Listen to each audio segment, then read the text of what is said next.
அவளுடைய முகம் வருத்தமுற்றிருந்தது. கண்கள் கலங்கி இருந்தன. தாயார் தன் மகளை பார்த்து என்ன விஷயம் என்று விசாரித்தார்.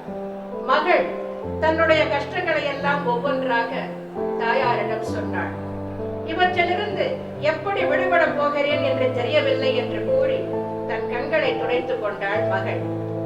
இவற்றையெல்லாம் பொறுமையாக கேட்டுக்கொண்ட தாயார் தன் மகளை சமையலறைக்கு அழைத்து சென்றார்.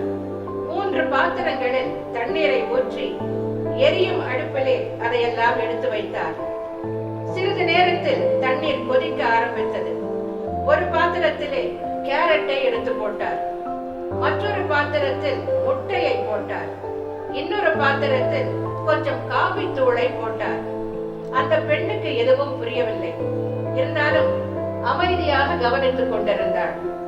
சிறிது நேரத்தில் அந்த பாத்திரங்களை கீழே இறக்கி வைத்தார் தாயார். கேரட்டையும் முட்டையும் எடுத்து வெளியே வைத்தார். காபியையும் ஒரு கோப்பையிலே ஊற்றினார். மகளே, இதெல்லாம் என்ன என்று தெரிகிறதா என்று கேட்டார் தாயார். அதற்கு அது கேரட், அடுத்தது முட்டை, இது காபி என்று கூறினாள் மகள். சரி, கேரட்டை தொட்டுப்பார், எப்படி இருக்கு என்று கேட்டார் தாயார். தொட்டு பார்த்து ரொம்ப மென்மையாக இருக்கு என்று கூறினாள் மகள். முட்டையை தொட்டு பார்த்து எப்படி இருக்கு என்று சொல் என்று கூறினார் தாயார். கொஞ்சம் கடினமாக இருக்கிறது என்று சொன்னாள் மகள். அடுத்தபடியாக காபியை எடுத்து குடி என்றார் தாயார். காபியை குடித்துவிட்டு ரொம்ப சுவையாக இருக்கிறது என்று கூறினாள் மகள். எதற்கு இந்த வேடிக்கை என்று தாயிடம் வினவினாள் மகள். அதற்கு பதில் அளித்த தாய், மகளே, கொஞ்ச நேரத்திற்கு முன்பு இந்த 3 பொருள்களையும் ஒரே மாதிரி தண்ணீரில் தான் கொதிக்க வைத்தோம். ஒரே நேரத்தில் கீழே இறக்கி வைத்தோம். ஆனால் ஒவ்வொன்றும் ஒவ்வொரு மாதிரியாக இருக்கிறது. இந்த கேரட் ஆரம்பத்திலே எவ்வளவு கடினமாக இருந்தது. ஆனால் தண்ணீரிலே கொதிக்க வைத்தவுடன் தன்னுடைய இயல்புக்கு நேர்மாறாக மென்மையானதாக மாறிவிட்டது. இந்த முட்டைக்குள்ளே திரவ நிலையிலே இருந்த கரு கொதிக்க வைத்ததும் கடினமாக ஆகிவிட்டது. காபியை பார், அது அந்த தண்ணீரையே சுவைமிக்க பானமாக மாற்றிவிட்டது. மகளே, வாழ்க்கையில் கஷ்டங்கள் என்பது இப்படி கொதிக்க வைக்கிற மாதிரிதான். இதை நாம் எந்த ரூபத்தில் சந்திக்க போகிறோம் என்பதுதான் விஷயமே இருக்கிறது என்று கூறினார் தாய். உடனே மகள் முகத்தில் தெளிவு பிறந்தது.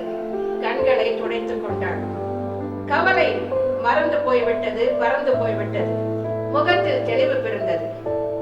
எந்த நிலைமையையும் சந்திப்பதற்கு, சமாளிப்பதற்கு உரிய துணிச்சல், மன உறுதி இருந்தால் வெற்றி நிச்சயம்.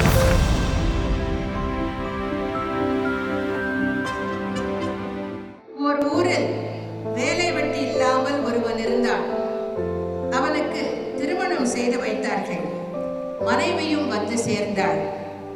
ஒரு நாள் மனைவி தனது கணவனை பார்த்து, சும்மாவே உட்கார்ந்து கொண்டிருக்கிறீர்களே, சம்பாதிக்கிற வழியை பாருங்கள் என்றாள். உடனே கணவன், அது பற்றிதான் சிந்தித்துக் கொண்டிருந்தேன். ஒரு அருமையான திட்டம் எனது மனதில் உதித்து விட்டது என்று கூறினான். என்ன திட்டம் என்று ஆவலோடு வினவினாள் அவனது மனைவி. ஒரு ஆட்டுக்குட்டி வாங்க போகிறேன் என்றான் கணவன். சரி என்றாள் மனைவி. அதற்கான பணத்தை நீதான் உன் அப்பாவிடம் கடனாக வாங்கி தர வேண்டும். நான் மானஸ்தன், எனக்கொன்றும் இனாமாக வேண்டாம், கடன் கொடுத்தால் போதும் என்றார்.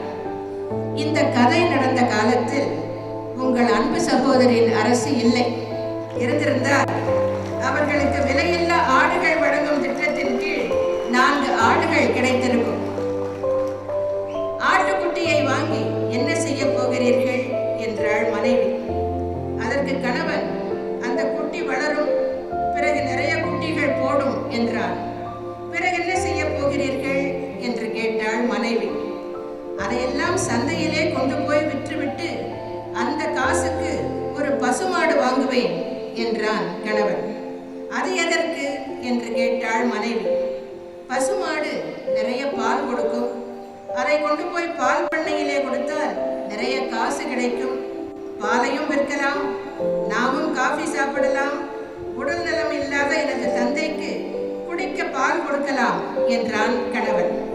உடனே மனைவி, அடுத்த தெருவில் இருக்கும் எங்க அம்மா வீட்டிற்கும் கொஞ்சம் பால் கொடுத்து அனுப்பலாம் என்றாள். உடனே கணவனுக்கு கோபம் வந்துவிட்டது. அது எப்படி? உங்க அம்மா வீட்டுக்கு எதற்காக கொடுக்கணும்? அதெல்லாம் முடியாது என்றார். இந்த இடத்தில் சண்டை ஆரம்பமாகிவிட்டது. 2 பேரும் சத்தம் போட ஆரம்பித்து விட்டார்கள். கடுமையாக சண்டை நடப்பதை அறிந்து பக்கத்து வீட்டுக்காரன் ஓடி வந்தார். இவர்கள் இருவரும் வாங்காத மாட்டிற்காக சண்டை போட்டுக் கொள்கிறார்கள் என்பது அவனுக்கு தெரியும். இருப்பினும் சண்டை போட்டுக் கொண்டிருக்கும் கணவன் மனைவியை பார்த்து, உன் மாடு என் தோட்டத்தில் மேய்ந்து பயிரை எல்லாம் நாசப்படுத்தி விட்டது. 10,000 ரூபாய் அளவுக்கு சேதம் ஏற்பட்டு விட்டது. நீ நஷ்ட ஈடு கொடுக்க வேண்டும் என்று கூறினான்.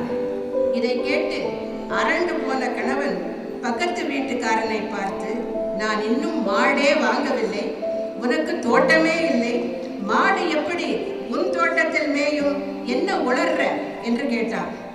உடனே பக்கத்து வீட்டுக்காரன், நீதான் உளறுகிறாய், மாடே வாங்காமல் எப்படி உன் மனைவி அவங்க அம்மா வீட்டுக்கு பால் கொடுத்து அனுப்ப முடியுமோ அதே போலத்தான் அந்த மாடு இல்லாத என் தோட்டத்திலும் மேய்ந்தது என்றான். அப்போதுதான் கணவனுக்கு புத்தி வந்தது. அர்த்தமே இல்லாமல் சண்டை போட்டுக் கொண்டிருக்கிறோமே என்பதை உணர்ந்தார்.